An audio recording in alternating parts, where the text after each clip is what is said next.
हिंदी में 7 काल होते हैं। वर्तमान में 3 प्रकार, भूतकाल में 3 और भविष्यकाल में 3 माना जाता है। तो ये बच्चों को आसान तरीके से सिखाने के लिए मैंने कुछ ट्रिक्स बनाई है। तो वो मेरी खुद की है वो ट्रिक्स। तो जैसे कि अभी 10-20 साल का मैं पढ़ाती हूँ कभी और 10वीं कक्षा में, तो इसमें मैंने देखा है कि बच्चों को काल में बहुत परेशानी होती है, कैसे काल परिवर्तन किया है।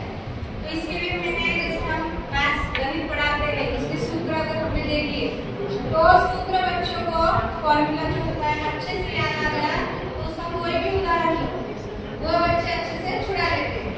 तो वैसे मैंने ये काल के सूत्र बनाए, तो वो सूत्र अगर बच्चों को याद कर दिए जाए तो कौन सा भी उदाहरण आ गया तो बच्चे अच्छी तरह से काल परिवर्तन कर सकते हैं। तो जैसे सामान्य यहाँ पर ये जो मुख्य वर्तमान काल होता है इसके 3 प्रकार, जैसे सामान्य, अपूर्ण और पूर्ण। वैसे ही भूतकाल में होते हैं, पहले सामान्य के लिए बताते हैं। तो हम जब क्रिया के काल बताते हैं तो क्रिया बच्चों को पहले से पता होती है कि हम जो कुछ भी काम करते हैं वो क्रिया, इतना ही नहीं समझे, जो कुछ भी हम काम करते हैं वो क्रिया होती है, बराबर है। अभी तुम सुन रहे हो ये भी क्रिया है, देख रहे हो ये भी क्रिया है। तो क्रिया एक बार क्लियर हो गई तो उससे आगे बढ़ाना ये आसान जाता है। सबसे पहले बच्चों को क्रिया कौन सी होती है ये समझाना आवश्यक होता है। और अगर मैं सामान्य वर्तमान काल में एक मैंने वाक्य लिया है कि पिताजी बच्चे को पढ़ाते हैं, पिताजी बच्चे को पढ़ाते। अभी इसमें क्रिया बच्चों को पहचान नहीं होती, तो पढ़ाने की क्रिया आसानी से बताते हैं कि पढ़ाते। तो अब ये सामान्य ही क्यों है, तो पहले तो उन्हें क्लियर कर लेना है कि पूरा वर्तमान काल जो होता है उसके अंत में आता है, क्योंकि क्रिया चल रही है वर्तमान है, आता है इतना ही बताना। तीनों भी प्रकार में है। अब ये सामान्य कैसा होता है, अपूर्ण कैसा होता है, पूर्ण कैसा होता है, ये सब हमें पहचानना। तो क्रिया होती है पढ़ा, इसकी मूलक क्रिया होती है पढ़ाना। इसका 2-4 उदाहरण दो, खाते हैं खाना, सोते हैं सोना, नाचते हैं नाच। तो ये मूल रूप आसान से पता। अभी जब क्रिया में ते, ता, ती और ते आता तो वो होती है सामान्य वर्तमान क्रिया। कितना है कि ता, ती, ते। ता कब आएगा जब कर्ता पुल्लिंग होगा, ती कब आएगा जब कर्ता स्त्रीलिंग। और एक उदाहरण देते हैं, माँ सब्जी बनाती है, माँ स्त्रीलिंग शब्द करता है तो बनाती है, बनाता आएगा क्या नहीं। तो ते कब आएगा जब कर्ता बहुवचन वाला हो और आदरार्थी हो। ये पिताजी हम आदरार्थी लेते हैं इसलिए ते आता। तो पहला सूत्र याद रखना है, ता ती ते प्लस है,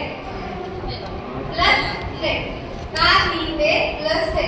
आप इस तरह उन्हें कोई भी उदाहरण दे दो बच्चे आसानी से करेंगे, क्रिया पहचानेंगे, उसे ता इसके अनुसार लगाएंगे, कर्ता के अनुसार ता ती ते लगाएंगे और आगे है जोड़। यह सूत्रों में आसानी से याद है। अभी अपूर्ण की ओर बढ़ते हैं। अपूर्ण में क्रिया के पहले 2 शब्द होते। अभी पढ़ाते हैं इसमें से क्रिया को आधा करना है, और रहा रही रहे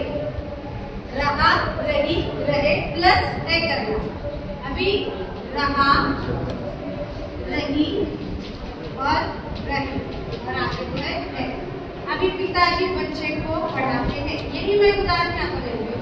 पिताजी मैंने पहले ही कहा, यहाँ पर ते लगाए क्योंकि आदरार्थी शब्द है, तो यहाँ पर कौन सा आएगा ये आसानी से बताएंगे, रहे।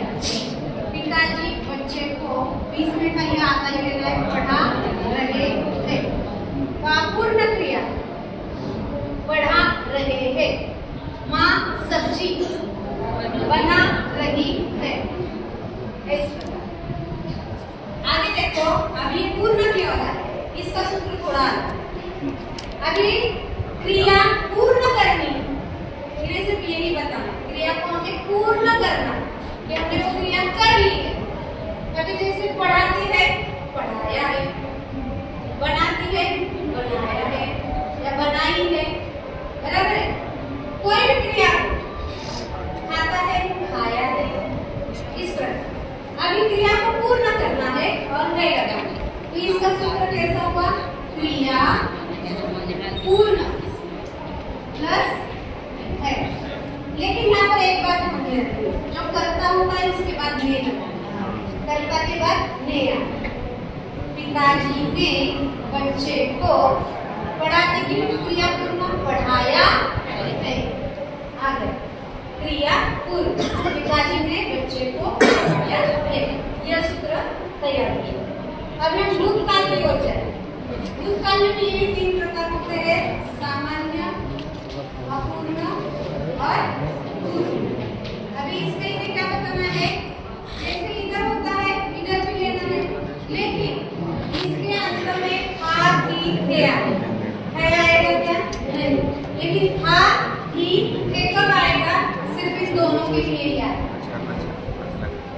यहाँ पर इन दोनों के लिए आएगा था थी थे। कर्ता पुल्लिंग है, स्त्रीलिंग है, आदरार्थी बहुवचन है, तो आएगा। तो ये सिर्फ इन दोनों के लिए। फिर आप एक बच्चे आपसे ये प्रश्न पूछ सकते हैं, ये भी भूतकाल का ही सामान्य भूतकाल, यहाँ क्यों नहीं आता है था? यहाँ तो तीनों तरफ है, लेकिन उन्हें यह बताना है भूतकाल में यह जो क्रिया हुई है अभी अभी हुई है, ज्यादा समय नहीं हुआ है। जैसे अभी मैंने थोड़ी देर पहले गाना गाया था, है ना, गाना गाया, अगर था लगा दिए तो बहुत देर हो जाएगी। तो यहाँ उन्हें यह नियम समझा। तो अभी यहाँ क्या करना है, उन्हें बताना है ये पूर्ण जो वर्तमान काल का वाक्य होता है ये जैसा कि वैसा लिखा ले। पिताजी ने बच्चे को पढ़ाया है, निकालना है। तो इसका सूत्र क्या हो गया? सिर्फ क्रिया पूर्ण और कर्ता के पास में होना चाहिए। क्रिया पूर्ण से बाकी कुछ भी नहीं। आप यहाँ गए बाकी इधर ले सकते, लेकिन है निकाल देना। अभी दोनों भी अपूर्ण में फर्क समझाना है। यहाँ पे भी अपूर्ण वर्तमान काल, यहाँ अपूर्ण भूतकाल।